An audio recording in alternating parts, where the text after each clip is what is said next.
Hi ಸ್ನೇಹಿತರೆ, ನಮಸ್ಕಾರ. ಕರ್ನಾಟಕಕ್ಕೆ ಮತ್ತೆ ಕಾವೇರಿ ನೀರಿನ ಶಾಕ್ ಎದುರಾಗಿದೆ. ತಮಿಳುನಾಡಿಗೆ ಮುಂದಿನ 15 ದಿನಗಳ ಕಾಲ ಪ್ರತಿದಿನ 12,000 ಕ್ಯೂಸೆಕ್ ನೀರು ಬಿಡುವಂತೆ ಕಾವೇರಿ ನೀರು ನಿಯಂತ್ರಣ ಸಮಿತಿ ಶಿಫಾರಸು ಮಾಡಿದೆ. ಆದರೆ ಈ ಶಿಫಾರಸನ್ನ ಕಾವೇರಿ ನೀರು ನಿರ್ವಹಣಾ ಪ್ರಾಧಿಕಾರಿ ಒಪ್ಪುತ್ತಾ? ಕರ್ನಾಟಕದ ಜಲಾಶಯದ ಸ್ಥಿತಿ ಏನು?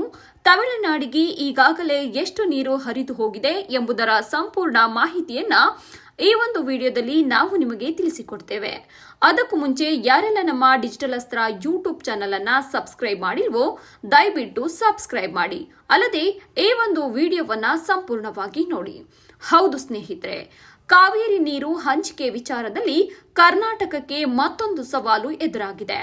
ಕಾವೇರಿ ನೀರು ನಿಯಂತ್ರಣ ಸಮಿತಿ ಅಂದರೆ CWRC ಮುಂದಿನ 15 ದಿನಗಳ ಕಾಲ ತಮಿಳುನಾಡಿಗೆ ಪ್ರತಿದಿನ 12,000 ಕ್ಯೂಸೆಕ್ ನೀರು ಹರಿಸುವಂತೆ ಕರ್ನಾಟಕಕ್ಕೆ ಶಿಫಾರಸು ಮಾಡಿದೆ.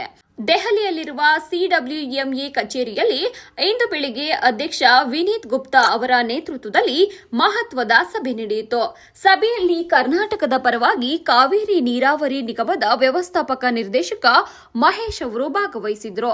ರಾಜ್ಯದ ಜಲಾಶಯಗಳಲ್ಲಿರುವ ನೀರಿನ ಪ್ರಮಾಣ, ಒಳಹರಿವು, ಹೊರಹರಿವು ಸೇರಿದಂತೆ ಕರ್ನಾಟಕದ ವಾಸ್ತವ ಪರಿಸ್ಥಿತಿಯನ್ನ ಅವರು ಪ್ರಾಧಿಕಾರದ ಗಮನಕ್ಕೆ ತಂದಿದ್ದಾರೆ. ಇನ್ನು ತಮಿಳುನಾಡಿನ ಹಿರಿಯ ಅಧಿಕಾರಿಗಳು ವಿಡಿಯೋ ಕಾನ್ಫರೆನ್ಸ್ ಮೂಲಕ ಸಭೆಯಲ್ಲಿ ಭಾಗವಹಿಸಿದ್ರು. ಸುಮಾರು 1.5 ಗಂಟೆಗಳ ಕಾಲ ನಡೆದ ಸಭೆಯಲ್ಲಿ ಜಲಾಶಯಗಳಲ್ಲಿನ ನೀರಿನ ಸಂಗ್ರಹ, ಮುಂದಿನ ದಿನಗಳಲ್ಲಿ ನಿರೀಕ್ಷಿಸಲಾಗಿರುವ ಮಳೆ ಹಾಗೂ ಕಾವೇರಿ ಜಲಾಶಯದ ಪ್ರದೇಶದ ಪರಿಸ್ಥಿತಿ ಸೇರಿದಂತೆ ಹಲವು ಅಂಶಗಳನ್ನು ಪರಿಗಣಿಸಲಾಗಿದೆ. ಇನ್ನು ಆಗಸ್ಟ್ 10ರವರೆಗೆ ಮಾಹಿತಿಯ ಪ್ರಕಾರ ತಮಿಳುನಾಡಿನ ಗಡಿಯಲ್ಲಿರುವ ಬಿಳಿಗುಂಡ್ಲೆ ಮಾಪನ ಕೇಂದ್ರದಲ್ಲಿ ಈಗಾಗಲೇ ಸುಮಾರು 9 TMC ನೀರು ಹರಿದು ಹೋಗಿದೆ.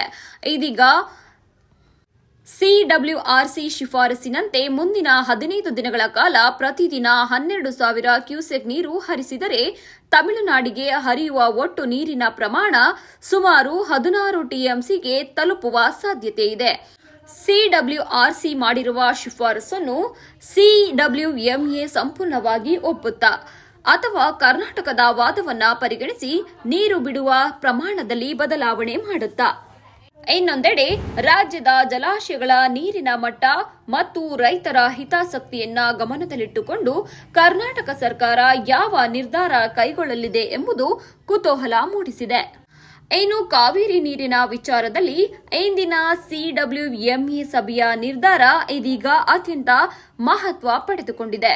ಕಾವೇರಿ ನೀರು ಹಂಚಿಕೆಯ ಈ ಬೆಳವಣಿಗೆಯ ಕುರಿತು ನಿಮ್ಮ ಒಂದು ಅಭಿಪ್ರಾಯವೇನು? ಕರ್ನಾಟಕದ ಜಲಾಶಯಗಳ ಪರಿಸ್ಥಿತಿ ಗಮನದಲ್ಲಿಟ್ಟುಕೊಂಡು ತಮಿಳುನಾಡಿಗೆ 12,000 ಕ್ಯೂಸೆಕ್ ನೀರು ಬಿಡಬೇಕೇ? ನಿಮ್ಮ ಅಭಿಪ್ರಾಯವನ್ನ ನಮ್ಮ ಒಂದು ಕಾಮೆಂಟ್ ಬಾಕ್ಸ್ನಲ್ಲಿ ತಿಳಿಸಿ. ಈ ಒಂದು ವಿಡಿಯೋ ಇಷ್ಟವಾಗಿದ್ರೆ ನಮ್ಮ ಒಂದು ಚಾನೆಲ್ ಅನ್ನ ಸಬ್ಸ್ಕ್ರೈಬ್ ಮಾಡಿ. ಅಲ್ಲದೆ ಬೆಲ್ ಐಕಾನ್ ಅನ್ನ ಒತ್ತೋದನ್ನ ಮರೆಯಬೇಡಿ. ಈ ಒಂದು ವಿಡಿಯೋ ಇಷ್ಟವಾಗಿದ್ರೆ ನಿಮ್ಮ ಕುಟುಂಬದ ಸದಸ್ಯರಿಗೆ ಹಾಗೂ ನಿಮ್ಮ ಸ್ನೇಹಿತರಿಗೆ ಶೇರ್ ಮಾಡಿ. ಮತ್ತೆ ಮುಂದಿನ ವಿಡಿಯೋದಲ್ಲಿ ಭೇಟಿಯಾಗೋಣ. ಧನ್ಯವಾದಗಳು.